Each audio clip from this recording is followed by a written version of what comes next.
কী বলে যে ভিডিও শুরু করব মানে বুঝতে পারছি না বন্ধুরা কিছুতেই।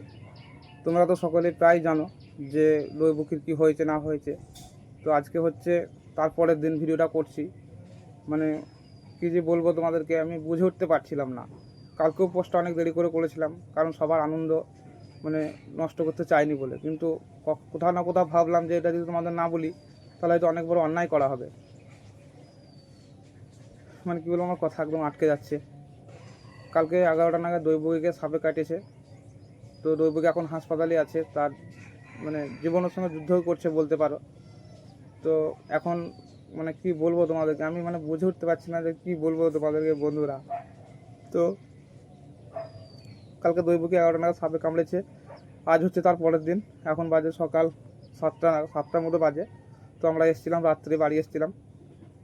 আর দৈবকীকে সাপে কেটেছে 11টা, কিন্তু কোনো সিমটম পাওয়া যায়নি। তবে যে হাতটা কামড় মেরেছে যেখানে, এটা গোটায় ফুলে গেছে হাতটা, আর প্রচণ্ড জ্বালা কাল থেকে আজ পর্যন্ত। মানে কালকে 11টা কামড়েছে, আজকে এখন ভিডিওটা শ্যুট করছি 7টা। তো সেম একবারে ফুলে আছে গোটাটাই, আর মানে প্রচণ্ড জ্বালা, মানে একদম থাকতে পারছে না, এরকম জ্বালা একটা অনুভূতি হচ্ছে। আমি মানে কি বলবো বন্ধুরা, মানে এই বুকটা না খুব মানে একদম ফাঁকা লাগছে, মানে খালি খালি হয়ে যাচ্ছে সব। মানে বুঝতে পারছি না যে কী করবো। আর এই মুহূর্তে পুজোর ছুটি, অনেকেই ডাক্তার হাসপাতালে নেই, ছুটি আছে ডাক্তারদের।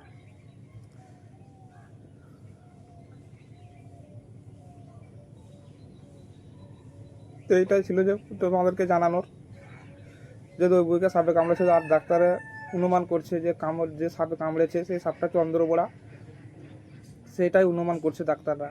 আর তোমরা তো জানো যে চন্দ্রবোড়া যদি কামড় মেরে থাকে তাহলে কতটা খতরনাক একটা মানে সাপ, মানে কতটা খারাপ মানে অবস্থা হতে পারে।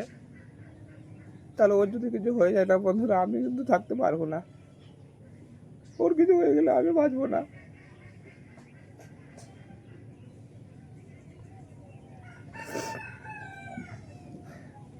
প্লিজ ভিডিওটা একটু শেয়ার করো, যদি কোনো ডাক্তারের হাতে পৌঁছায়, যদি কোনো আমাদেরকে যদি কোনো সাজেশন দিতে পারে, তাহলে আমরা সেই ট্রিটমেন্টটা করতে পারবো।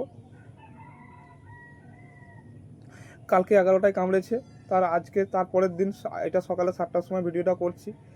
এইমাত্র ওই বইকে ফোন করেছিলাম, বলছে হাতটা যেমন ফোলা তেমনি ফুলে আছে, আর যেমন ব্যথা তেমনি এখনও পর্যন্ত ব্যথা আছে। তো কী করবো কিছু বুঝতে পারছি না। এই মুহূর্তে আবার যাব আমরা হাসপাতালে। কালকে রাত্রে এসেছি, ওখানে তো থাকতে দিচ্ছে না। তো এটাই তোমাদেরকে বলার ছিল। সব কিছু ভেঙে বলবো তোমাদেরকে, একটু সুস্থ স্বাভাবিক হই। তারপরে তোমরা সকলে আশীর্বাদ করো যেন দৈবকী যেন ভালো হয়ে যায় তাড়াতাড়ি।